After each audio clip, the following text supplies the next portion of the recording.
Radio U Central 107.1 FM y radio.ucentral.cl presenta Convocación de Profesor, un programa para reflexionar y pensar sobre nuestra educación. Convocación de Profesor. Hola, hola, muy buenos días. Miércoles 14 ya, Ingrid. 14 de enero, en la recta final, Alicia, como en la recta final, no, así me siento. Ya se siente el mar.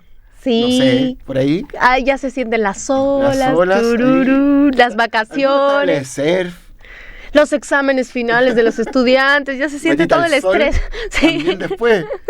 La verdad, sí. No, nosotros estamos ahí con un proceso de acreditación ya finalizando, pero yo creo que vamos a lograr un buen proceso. Claro, y tenemos un programa anterior que es Hablando de Calidad, Hablemos de Calidad, entonces ahí andamos sincronizados en estos procesos. Sincronizando ese proceso. Hoy un saludo a unos colegas de La Serena que estamos trabajando full, Gabriela Fernández. Que seguro nos están escuchando mientras trabajan. Porque le van a dar saludos. Y Pablo.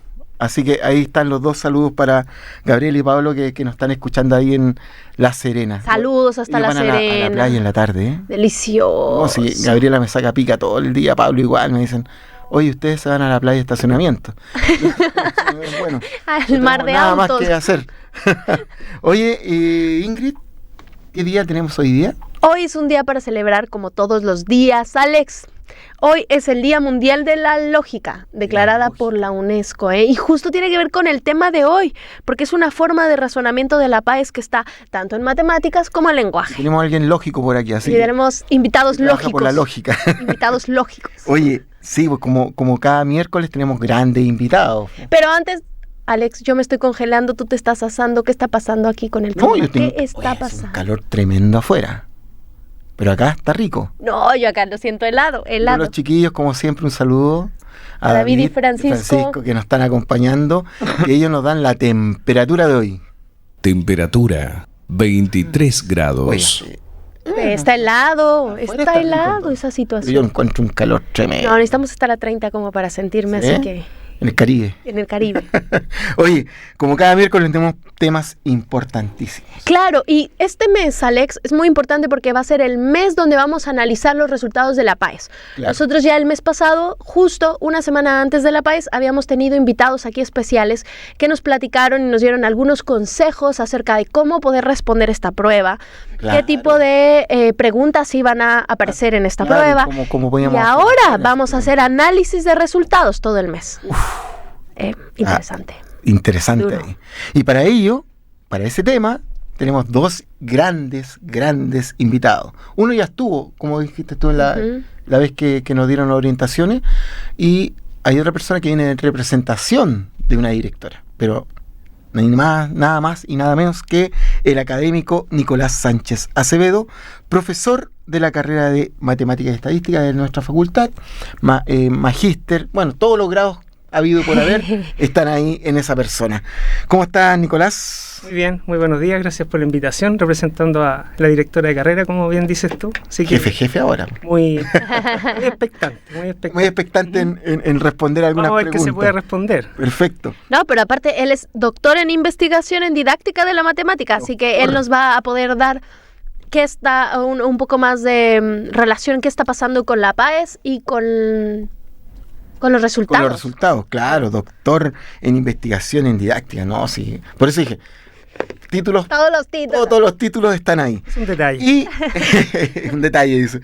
Y el director de la carrera, tu jefecito. Vamos a ponerlo así. Jefecito. Director de la carrera de lenguaje y comunicación, Claudio Contreras Reyes, que también es doctor y estuvo en la primera jornada donde nos dieron orientaciones para la PAES. Sí, ¿Cómo está, Claudio? Bien, gracias. Gracias por la invitación.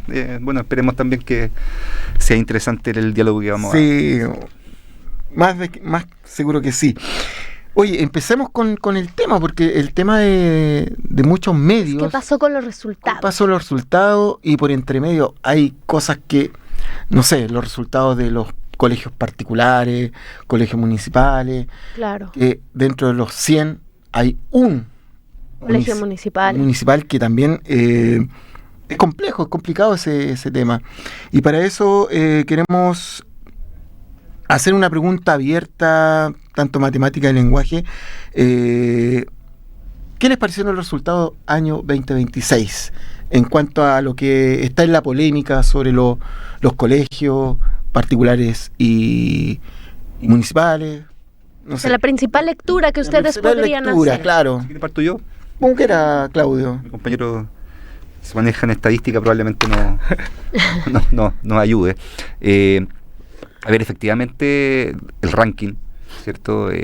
Nos muestra solamente un colegio público. No obstante, son bien engañosos esas lecturas, porque de alguna u otra manera el puntaje nacional en promedio sube más o menos 10 puntos en la prueba de lenguaje, en matemática. Creo que ciencia es la única que baja un poco. Entonces, claro, uno comienza a establecer un análisis mucho más específico y se da cuenta que la distribución de los puntajes, al parecer, fue más equitativa respecto a los colegios públicos y particulares subvencionados. Hay que pensar que los colegios privados es el 4% de las personas que rinden la PAE, entonces es bien poco. Bien poco, claro. Es bien poco.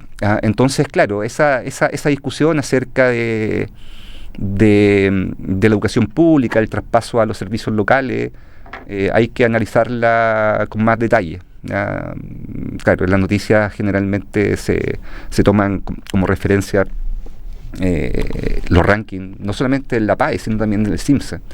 Claro. Entonces, lo que uno se puede dar cuenta con estos resultados es que hay más estudiantes distribuidos en distintos colegios con buenos puntajes, ¿ya? Y la lectura en profundidad implica eso, de que este propósito, que efectivamente la educación pública iba a ser más equitativa en términos, ¿cierto?, de distribución, al parecer se está cumpliendo, considerando que esto es un proceso a largo plazo. O sea, tenemos que pensar que el proceso de SLEP lleva muy poco tiempo. Entonces las lecturas mucho más con más datos. Yo creo que van a pasar tiene que pasar una cantidad de años más importante para llegar a esas conclusiones que algunas personas en la televisión, ¿cierto?, del punto de vista político fundamentalmente, claro, señalaron. Sí, porque igual uno observa, dice, oye, pero cada día la educación pública está peor por el tema de los datos. O sea, los datos te reflejan muchas veces realidad, dicen eso. Pero ¿cómo tú lo ves en la lectura?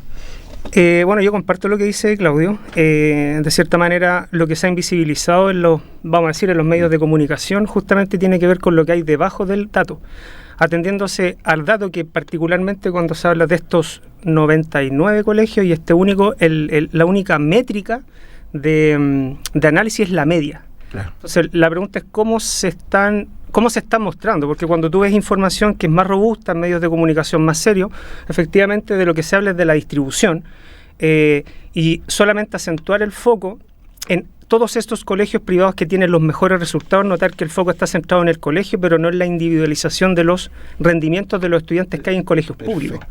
Entonces, la pregunta es, estadísticamente, tal como yo tuve que profundizar en esto porque yo soy como más exento del tema noticioso, información más robusta justamente te habla de las formas distribucionales, te habla de la homogeneidad, por ejemplo, que hay en colegios privados. O sea, los colegios privados seleccionan, por lo tanto tienen más, los rendimientos de cierta manera son más homogéneos, se concentran en torno a un valor central, una media. En cambio, los colegios públicos, al ser más, tienes mayor heterogeneidad, por lo tanto se invisibilizan estos altos puntajes o estos más bajos puntajes. Se distribuyen de manera más, vamos a decir, se dilatan más. Entonces eso, cuando uno dice los 99 colegios y uno público, ¿qué es lo que estás dejando qué es lo que nos muestra finalmente? Es esta capacidad, por decirlo de alguna manera, de estos estudiantes con altos rendimientos, que sí se muestra cuando dicen el puntaje promedio de los mejores 99 privados. Pero tal vez un tema de métrica. Estadísticamente, usar la media particularmente tiene algunos sesgos cuando, por ejemplo, las distribuciones no son simétricas, en términos ya más disciplinares. Claro. Yo quiero rescatar varias cosas que hayan dicho, ¿no? Por un lado, esta suposición de que la escala, como dice Claudio, es más equitativa y que esto va a ser un proceso que se va a ver a largo plazo. Y por el otro lado, la cuestión de la individualidad, ¿no?, de los colegios públicos. Y la pregunta va de si estamos ante una mejora real de un aprendizaje matemático y de lenguaje en Chile, o más bien ante un cambio en la forma de evaluar con esto de la PAES. ¿Qué es lo que nos puede revelar esto? Es súper complejo, compleja la pregunta. Tenemos, curiosamente, en matemática hay un salto también nuevamente en puntajes nacionales. En el lenguaje siguen siendo pocos. Este año hubo 15 puntajes perfectos, que se le llama, ¿cierto?, que son los 1000 puntos. Ahora, insisto, en las discusiones que hemos tenido, ¿cierto?, en los programas previos, uno no puede entender efectivamente la calidad de la educación en función de una prueba estandarizada. Hay otras competencias, otras habilidades que se deben desarrollar en los colegios, ¿ya? Entonces, claro, ahí uno comienza a establecer el valor agregado que se llama. Efectivamente, uno puede comenzar a establecer, bueno, ¿cuánto hace este colegio como valor agregado, ¿cierto?, claro, para mejorar los resultados de los estudiantes, aislando estas variables típicas, ¿cierto?, de nivel socioeconómico y una serie de otras cosas. Pero yo no sería tan arriesgado a decir que efectivamente detrás de un colegio particular pagado hay mejores profesores. No, yo creo que la relación no es así, y tendríamos que comenzar a generar mayor investigación, ir, ¿cierto?, a los colegios a ver lo que está pasando, pero de alguna otra manera uno no puede, ¿cierto?, plantear la hipótesis que hay una relación directa entre puntaje PAES y calidad. ¿Sabes algo que me sorprende muchísimo?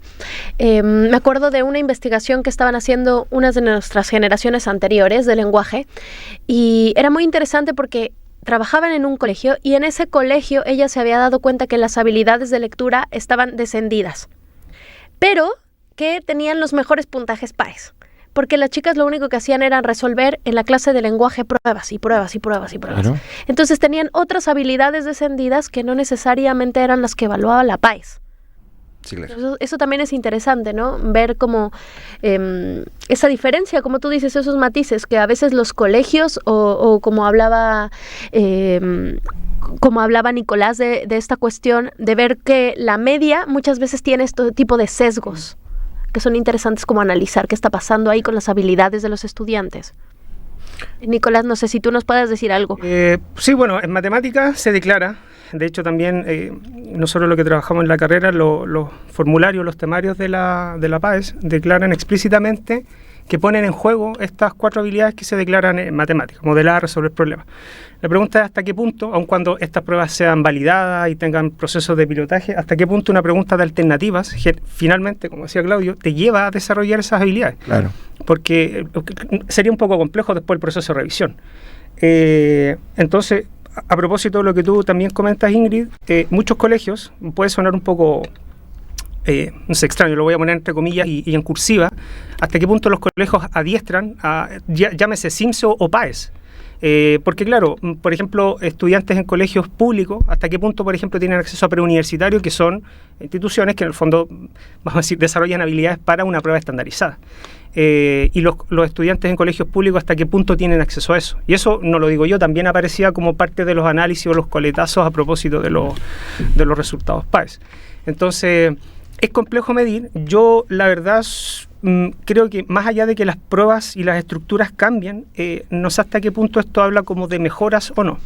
Y a opinión personal, creo que esto sigue manteniendo la brecha entre colegios públicos, entendiéndose solamente la media como este indicador de la segmentación en la educación, que eso ya obviamente puede estar atribuido a otro tipo de variables económicas, socioculturales. Claro.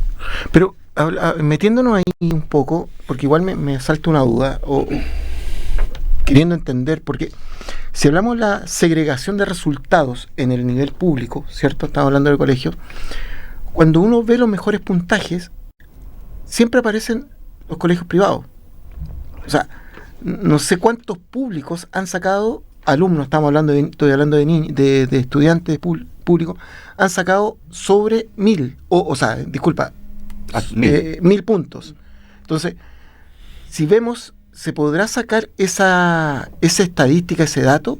Sobre si, no sé, a lo mejor 100 estudiantes del colegio público sacaron esos 1000 puntos en matemática, lenguaje, versus los mejores puntajes de los privados en cuanto a estadística? No sé si es muy compleja porque eso, entendamos que estamos buscando alguna mejora en los resultados de los públicos, porque se está distribuyendo mucho el tema, insisto, creo que en términos de lo que se muestra, el foco está puesto en los colegios. Entonces, cuando tú analizas una métrica en términos de estructura, como distribucional, tú puedes, en los colegios privados, puedes tener, por ejemplo, un puntaje promedio, supongamos de 850, y todos los estudiantes giran muy cercanos. Por lo tanto, no va a haber tanto sesgo cuando tú calculas el promedio. Yeah. El tema es que tú puedes tener varios estudiantes con altos puntajes en un colegio público, pero puedes tener muchos en la cola inferior. Perfecto. Por lo tanto, cuando tú calculas la métrica, que es la media, ¿qué pasa con la media? Se te baja. Perfecto. Y eso hace que el colegio no esté dentro de los top. Claro. Pero eso no quiere decir que en los colegios públicos no haya, digamos, estudiantes con rendimientos altos, no sé si capacidades o temas de razonamiento, ¿no? Es puntaje. Claro. Y tú podrías ocupar, pueden compartirlo ustedes, podrían ocupar la mediana, también como indicador, pero ya esa es una cuestión que tiene que ver con el desarrollo de otras capacidades en términos como críticos estadísticos. Claro. También hay una lógica invisibilizada en la métrica que se ocupa a nivel en lenguaje o en matemática o en ciencia. ¿Y por qué crees que es importante? O sea, ¿por qué crees que se invisibiliza eso? ¿Cuáles serían las pretensiones yo creo detrás? Que más político, no sé, tal vez más mediacional, porque muchos medios de comunicación han mostrado esto. Es decir, algún estadístico obviamente cuestionaría esto. Medios de difusión tal vez más serios también entrarían a hablar, como decía Claudio, de la distribución. Si el tema no es la media, el tema es cuando tú analizas la media, pero en conjunto con otras técnicas estadísticas. Perdón. Cuando, por ejemplo, cuando también pasa en los colegios, supongamos que tienes un grupo de estudiantes con un promedio 4. Claro. Y tienes que el mínimo y el máximo, supongamos un 3.8 y un 4.2. Dices, ya, pero el promedio es un 4. Pero tienes otro grupo de curso con un promedio, supongamos, de 5.2, pero la nota mínima es un 1 y la nota máxima es un 7. ¿Con qué grupo te quedas? Según uno diría, bueno, me voy a quedar con el que tiene el puntaje promedio más alto. Sí, pero tenía estudiantes que no están aprendiendo nada en función de la nota, porque tienen un 1. En cambio, el curso que tiene un promedio 4 está con una mínima 3.8 y un máximo 4.2. Si bien es cierto, el rendimiento es bajo, no estamos hablando como de habilidades, por lo menos están girando en torno a un mismo nivel de conocimiento. ¿Okay? Entonces, el tema es cuando se ocupa la media de manera desprovista de todas las herramientas estadísticas que hay. Y eso es lo que muestran los medios. Los medios más serios muestran la distribución y otras. Yo agregaría también el factor establecimiento escolar. Yo invitaría a los colegios a que hicieran la lectura, como lo está señalando acá el colega, pero en función de sus propios procesos. Claro. ¿Ya? Me parece que las políticas educacionales en Chile son bien inconsistentes, bien incoherentes muchas veces y generan tensión en los establecimientos escolares. ¿Ya? Pero yo invito siempre, ¿cierto?, a que los procesos se vayan generando junto con los profesores y se comiencen a analizar las métricas, pero en función del propio desarrollo ya de mejora que cada colegio va estableciendo, ¿te das cuenta? ¿No? De manera tal de hacer lecturas más adecuadas. Y esas informaciones son bien contextuales, ¿te das cuenta? ¿No? Porque, claro, comparar un colegio privado, ¿cierto?, con un colegio público es súper antojadizo. Hay temas de capital cultural, ¿cierto? Necesidades, condiciones. Cuenta, ¿no?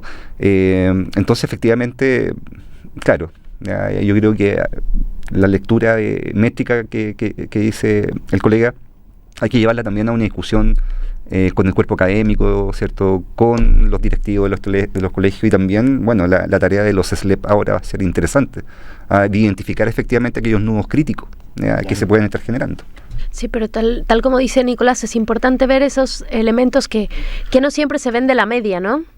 Tener como más herramientas de análisis para poder ver qué está exactamente sucediendo con los puntajes. Y cómo hay sesgos ahí interesantes. Claro, porque hablamos de matemática históricamente, voy a meter en ese tema de a lo mejor entre las diferencias de resultados de hombre y mujer, siempre hay diferencias entre los resultados de género, ¿cierto?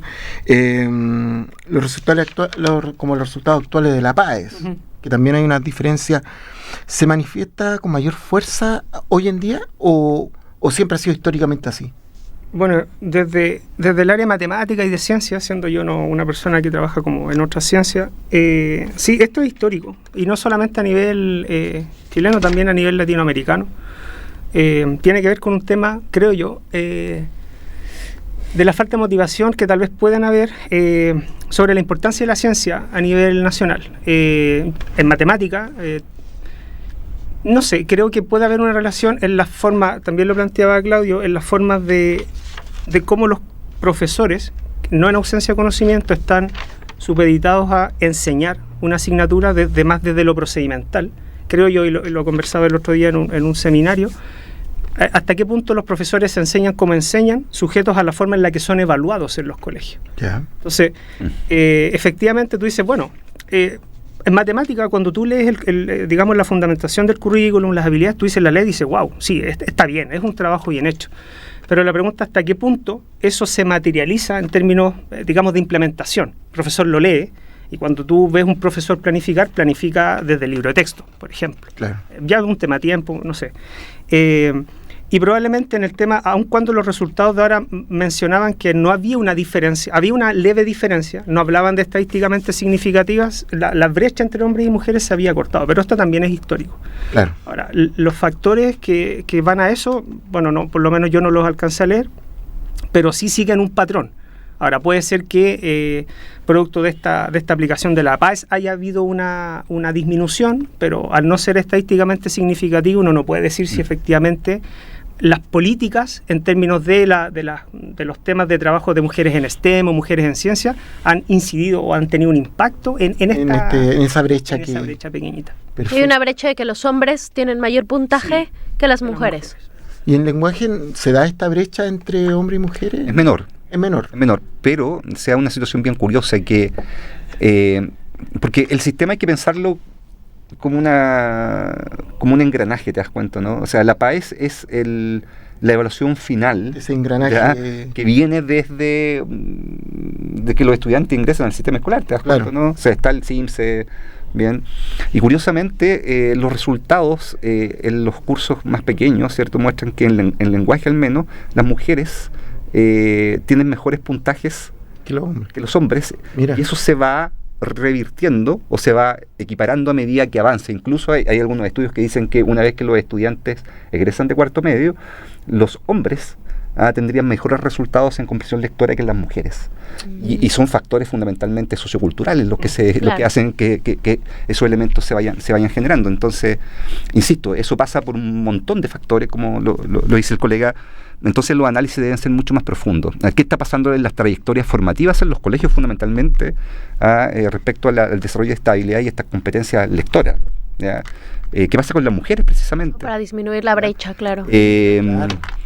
Bueno, el tipo de texto ya también tiene alguna implicancia. Entonces el tema es mucho más complejo, ¿ya? Y deberíamos comenzar a hacer análisis mucho más microcurriculares, por ejemplo, para ver si efectivamente dentro de esta trayectoria hay algunos factores que estarían incidiendo en eso. En esa ¿El texto puede influir en el tema de cómo entender una respuesta en la PAES?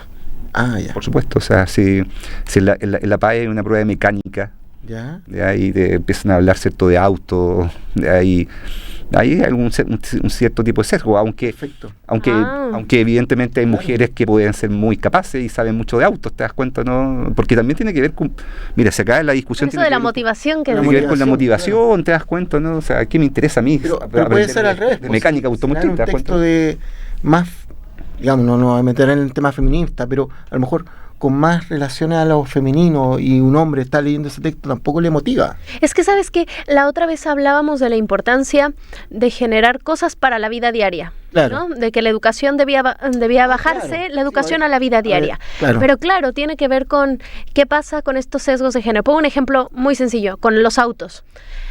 En México al menos las estadísticas han comprobado que las mujeres tienen más accidentes de autos que los hombres.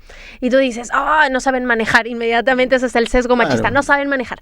Pero cuando hicieron la prueba con esos Mini Cooper, como que son, ¿de los chicos? Ya sabes, de estos tipo de Barbie, como Como los bochos, pero modernos. ¿Cómo se llaman estas cosas? Estos autos. Bueno, pero ubican cuáles son. El escarabajo. Como este escarabajo, hicieron la prueba, los hombres tenían más accidentes en ese auto que las mujeres. Y resulta que era por la anatomía del auto, cómo se había construido el auto. Entonces, como esos autos se pensaban de mujeres, cuando tenían la corporalidad de la mujer, cuando el hombre se subía ahí, tenía más accidentes, porque la palanca estaba más cerca de la mujer, porque el asiento se podía mover, porque el volante estaba más bajo, o sea, había algo que tenía que ver con el cuerpo. Entonces creo que eso mismo pasa con estas cosas de bajar el conocimiento hacia la vida práctica. ¿Qué pasa cuando están preguntándole por autos, no? Si el conductor A va a tal velocidad y el conductor B a tal velocidad, ¿en qué momento se van a encontrar? Y una mujer puede decir, a mí ni me interesa en qué momento se van a encontrar. Entonces ya bajó la motivación. Sí, que tiene que ver con hay factores de la aplicación de la prueba in situ. Claro. En los colegios que entrenan de verdad. Entrenan la PRAE. Sí, se le dice incluso a los estudiantes, por favor, abstráiganse de todo, ¿ya? Incluso a nivel de motivación respecto a la pregunta. ¿Ya? En el fondo, si tú te encuentras con un texto de, no sé, una página y media, ¿ya? Tú tienes que ser capaz también de concentrarte en función, ¿cierto?, de la cantidad de palabras, te das cuenta, ¿no?, de la complejidad de la pregunta, del tema sobre el cual se aborda. Entonces, no, y la lectura veloz también bueno, hay tiempo también comprometido, entonces hay factores que inciden también en la aplicación misma, te das cuenta, ¿no? Claro. Y hay estudiantes que están mucho más preparados para enfrentar esas dificultades de la prueba. Oye, ya ni siquiera terminamos de ver lo de la vocación, que también es importante. ¿Qué pasa con esos datos cuando los lees? Y, por ejemplo, hay personas que van a entrar al área de las humanidades y tienen un puntaje muy alto, ¿no? Y les empiezan a hablar así como, ¿pero de verdad vas a estudiar teatro? Cuando puedes estudiar medicina, cuando tu puntaje te da para otra cosa. Bueno, claro, los datos. Es un temón también que podemos tomarlo.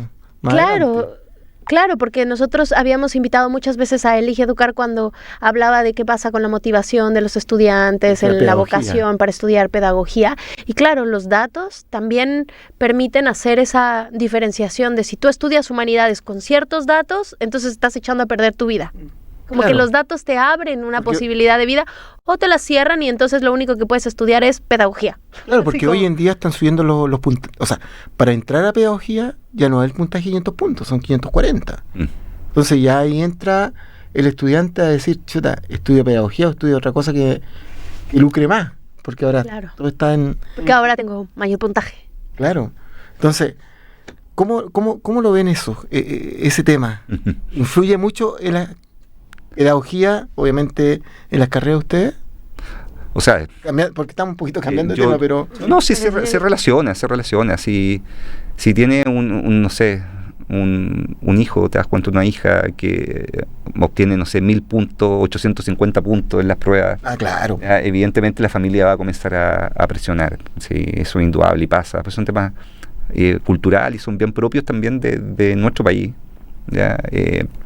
Donde efectivamente hay algunas carreras que tienen mayor prestigio, ¿ya? Y que no necesariamente, ¿ya?, implican también mejor calidad de vida futuro. No hay una relación tampoco ahí. Pero yo creo que tener 1000 puntos, 850 puntos, por ejemplo, en lenguaje, no necesariamente implica que tú puedas tener más competencias, ¿cierto?, en carreras humanistas.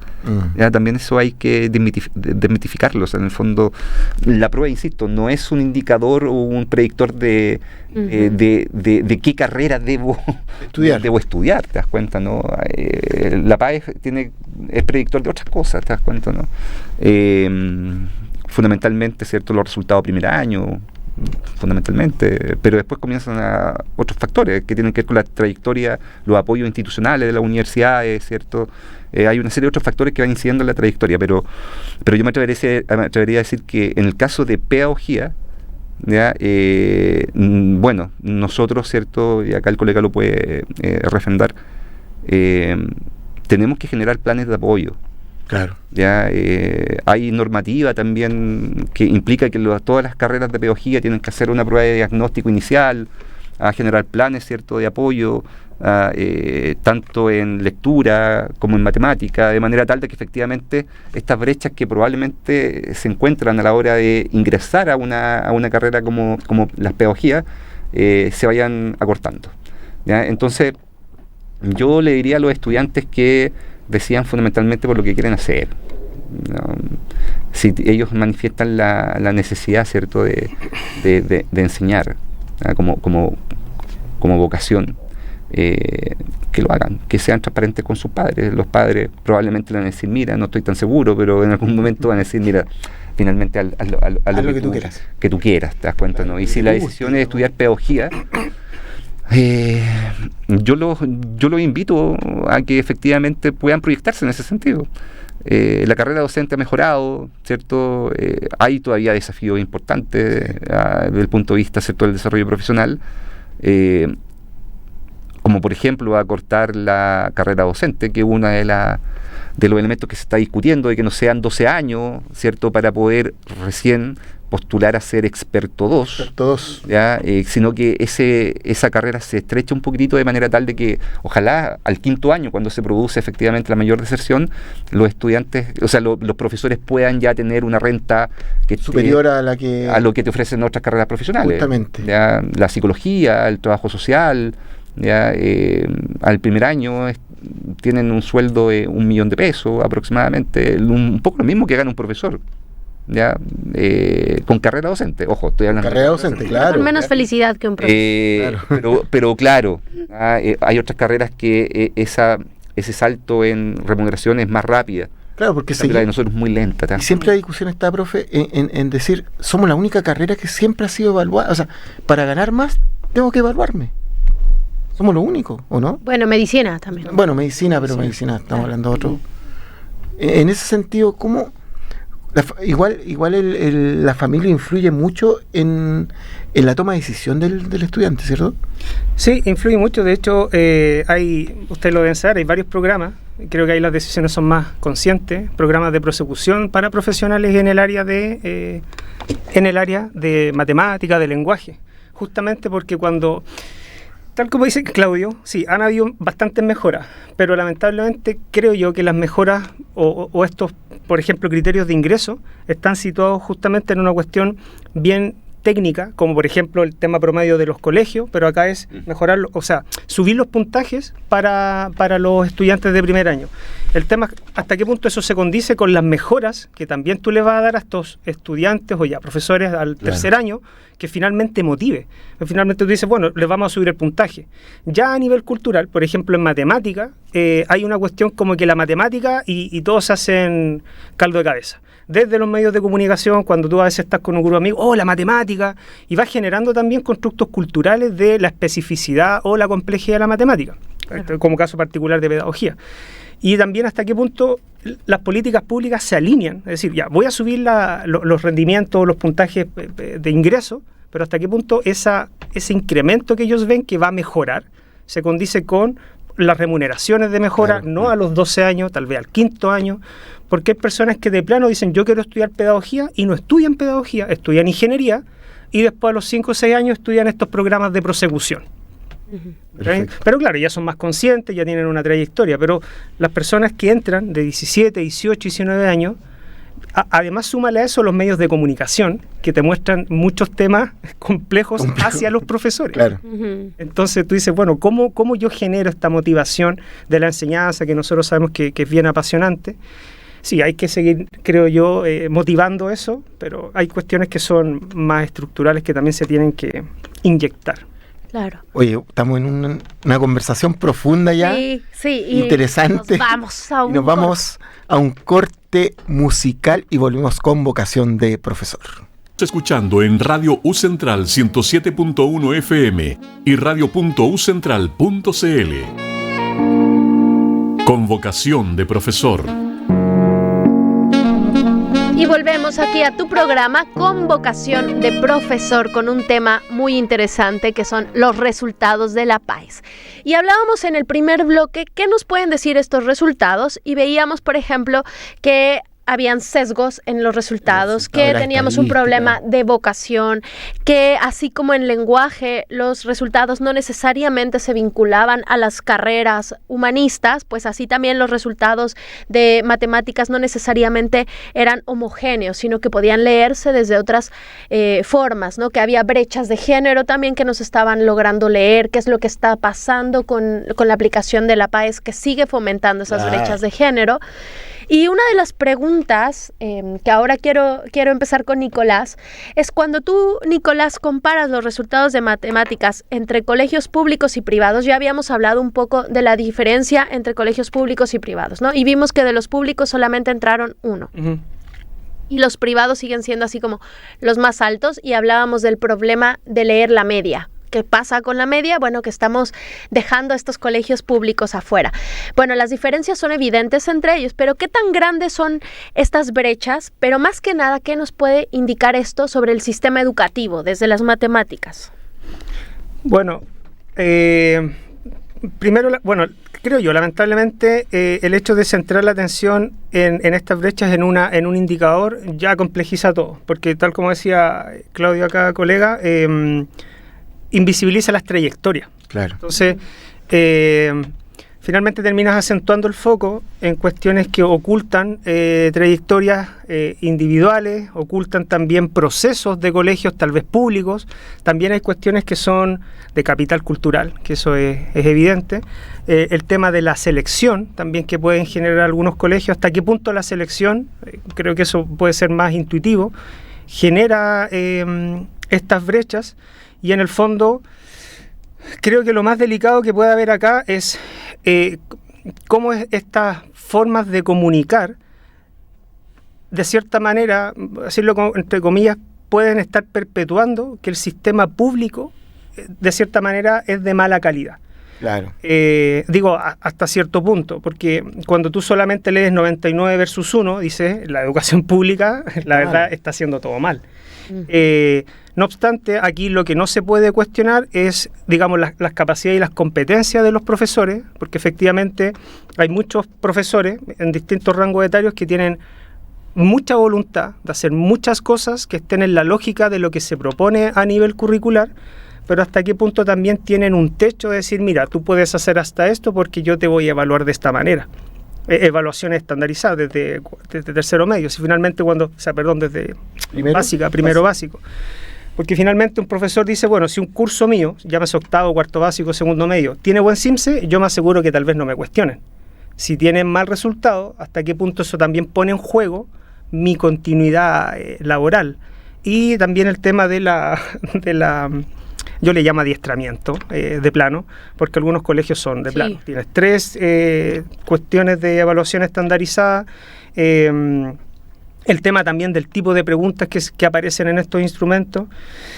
Entonces creo que hay muchas cosas que analizar, que se han invisibilizado, que algunos medios sí las han planteado, pero nuevamente los medios de comunicación, muchos, no todos, centran y siguen perpetuando un discurso centrado en una cosa limitada, llámese la media D, en desmedro de otras cosas que te aportarían riqueza a la discusión y a la reflexión de qué es lo que están mostrando estos resultados para eso. Claro, porque, disculpa, pero los juicios, porque acá hay un prejuicio sobre los particulares, los profes de colegios particulares y los profes de colegios municipales, diciendo que según este resultado el prejuicio es que los profes del colegio particular son mejores porque logran buenos puntajes, y el prejuicio de los colegios, de los profesores de los colegios municipales, son malos. O sea, los profesores son malos. ¿Cómo nos hacemos cargo de eso, Claudio? Sí. No, o sea, primero más que cómo nos hacemos cargo, sino primero, claro, es un argumento falaz, absolutamente. Claro. Pero sí pasa algo, ¿ya? Que tiene implicancias. Claro. Hay colegios públicos que están sin profesor de matemática durante 6 meses, no pueden conseguirlo, porque hay un problema, ya efectivamente, de cantidad de profesores, ¿cierto? que tienen el título profesional de profesor, a eso me refiero. O sea, por eso que defiendo tanto la pedagogía, porque ser profesor implica efectivamente que tú conoces la base teórica y prácticas también de cómo enseñar ese saber sabio, ¿cierto? Que la lengua, la literatura o la matemática, la estadística, ¿te das cuenta, no? Y en líneas generales los colegios particulares, claro, ofrecen más dinero muchas veces, ¿cierto? A esos profesores. Y claro, es muy difícil encontrar un colegio particular pagado que no tenga un profesor de matemática un especialista, te das cuenta, ¿no? Lo que sí pasa en colegios públicos, eso es indiscutible. Y los colegios públicos hacen todo lo posible para convocarlos, ¿ya?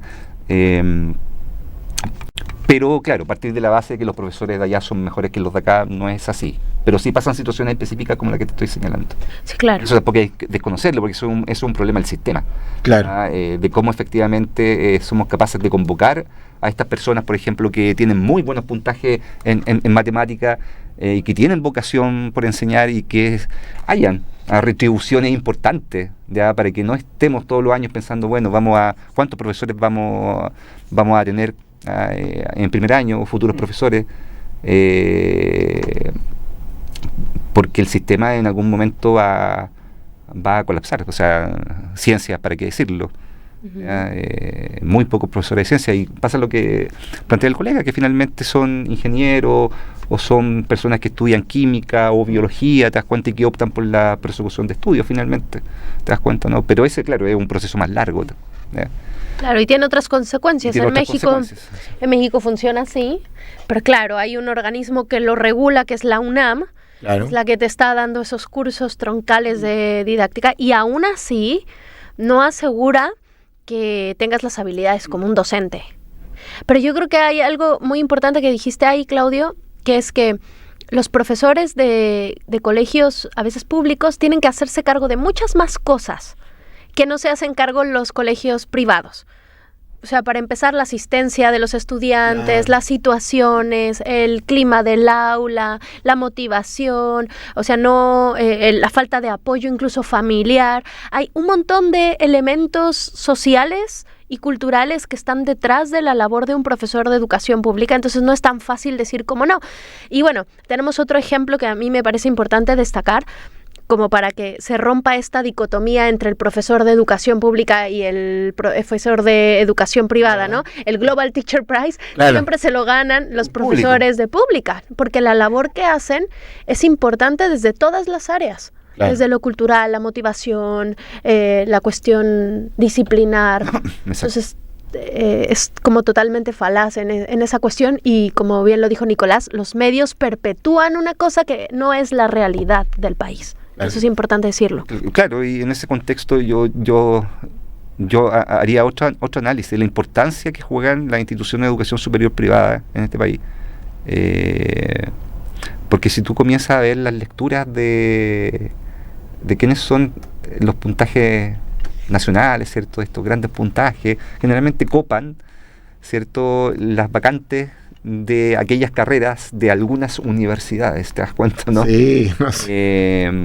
Y eso es un llamado que siempre le hago yo a los estudiantes que egresan de cuarto medio, que es que no necesariamente una universidad X, ¿cierto?, con alto prestigio, necesariamente te va a entregar lo que tú estás buscando. Claro. Yo lo digo, no es porque trabajé acá, pero efectivamente las mallas, ¿cierto?, de las carreras de pedagogía que entran en rediseño este año son sumamente atractivas. O sea, si tú las comparas con mallas curriculares de pedagogía, no sé, lenguaje, matemática, de universidades como la USACH, ya, o la UMCE, tú te das cuenta de que efectivamente hay innovaciones importantes. Perfecto. Entonces también invito yo siempre a que los estudiantes no solamente vean eso, te das cuenta, ¿no?, y que también las familias desmitifiquen efectivamente que todos tienen que ir a la Chile, todos tienen que ir a la Católica, te das cuenta, ¿no? Porque la realidad actual no es así. O sea, la calidad, acá en Chile los procesos de calidad son muy, muy duros, te das cuenta, ¿no? O sea, las universidades tienen que cumplir con estándares de calidad y esta universidad los cumple. Entonces, en ese contexto yo también abriría esa puerta, de manera tal de que también las familias se abran, ¿cierto?, a estos procesos de análisis grupal, familiar. Quiero, sí, bien cortito, no quiero entrar tanto en polémica, pero cortito. Tirémonos a la piscina hoy día con los puntajes que estamos pidiendo en lenguaje. ¿Qué esperan en matemáticas con el tema de matrícula? ¿Aumentar, disminuir? O sea, la carrera, al menos en lenguaje, tenemos 20 cupos. Ya, perfecto. Hace ya 2 años venimos llenando los cupos. Eso es bueno. Eso es bueno. El impacto en los puntajes también es relativo, porque también hay otras formas de ingreso a las pedagogías, ¿ya? Pero yo me atrevería a decir que si efectivamente sean las mismas lógicas, deberíamos estar más o menos en el mismo número, yo espero. Perfecto. ¿Ya? Porque además hay mucha expectativa respecto al nuevo plan de formación que se va a entregar. Claro, a nuestro rediseño. Al rediseño. Súper interesante. Sí, ¿Matemática sí, también? sí. También. Nosotros esperamos, tal como decía Claudio, comparto, la malla curricular es muy atractiva y toma temas de vanguardia en educación matemática desde lo curricular, robótica educativa, pensamiento, estadística, matemática, temas transversales. Hemos trabajado justamente para poder difundir.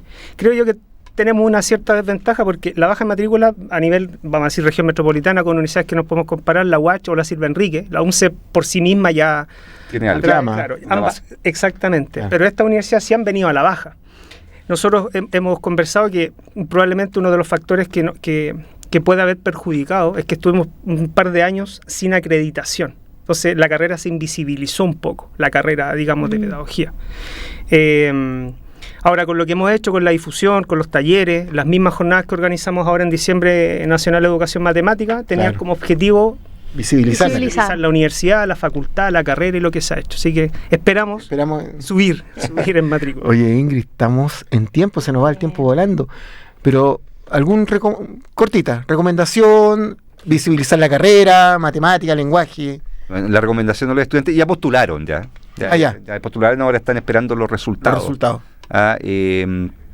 Bueno, solamente decir que acá van a encontrar efectivamente aquellos estudiantes que postularon a la carrera de Pedagogía del Lenguaje y Comunicación, que apuesten por ella en la Universidad Central, como lo dice el compañero, los rediseños curriculares que me imagino ya vieron en las páginas institucionales son de vanguardia. Nosotros tenemos cursos, por ejemplo, estéticas digitales, que son literaturas juveniles, ¿cierto? Y otra asignatura, ya que de alguna u otra manera dan cuenta también de los cambios culturales, políticos, económicos a nivel mundial. Y eso la Universidad Central se hace cargo, ¿ya? Y por eso los dejo invitados, evidente, también, si es que se arrepienten de otra universidad, que vengan a revisar la malla a la Universidad Central, malla innovadora, que acá los vamos a estar esperando también para orientarlos. ¿Matemática? Completamente lo mismo. Acá, bueno, la ventaja que al ser carrera un poquito más pequeña, los estudiantes son personas, no los vemos como un número, así que eso nos da cierta ventaja. Así que, además de todo lo que menciona Claudio también. Revisar la malla matemática, lenguaje. Exacto. Claro. Son malla innovadora para este año, para este proceso. Ingrid. Bueno, yo los invito a sospechar de todo lo que van a escuchar en los medios de comunicación. ¿Qué está pasando aquí? Hay que sospechar, hay que leer por debajo. Y yo creo que es muy importante que nuestros jóvenes de este país se sientan apoyados. Entonces, si nosotros los empezamos a categorizar como números, ese es el tipo de país que vamos a tener. Perfecto, gracias Ingrid. Y nada más decir que un saludo a nuestra carrera de Educación Física, estamos en un proceso de acreditación, estamos ahí con todo el power. Éxito. Pablo, Gabriela, Gregory, Natalia, que estamos ahí dándole con todo. Así que nos vemos el próximo miércoles con un programa más de Convocación de Profesor. Chao. Hemos presentado Convocación de Profesor, un programa para reflexionar y pensar sobre nuestra educación. Convocación de Profesor. Hasta el próximo capítulo.